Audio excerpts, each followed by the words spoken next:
The question is, what are you doing with what you know?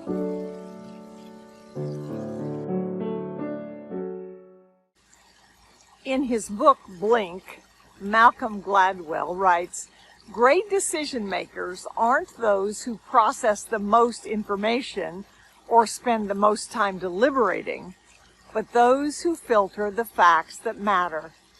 So that brings up the question, how do we know what facts really matter?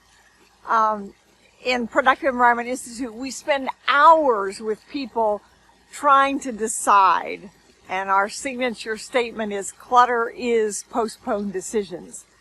So we're constantly asking, how do we know what really matters?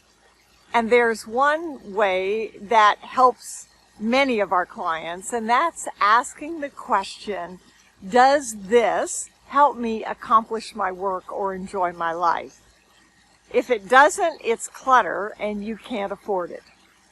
If you ask that question and you're still not sure of the answer, there's one more question you can ask, which is, what's the worst possible thing that would happen if I didn't keep this, or do this, or even know this? And then you decide whether that's something that you can live with. All the statistics show that we get as much information in a day as our grandparents did in an entire lifetime. So the issue is not the question of, do you know enough? The question is, what are you doing with what you know?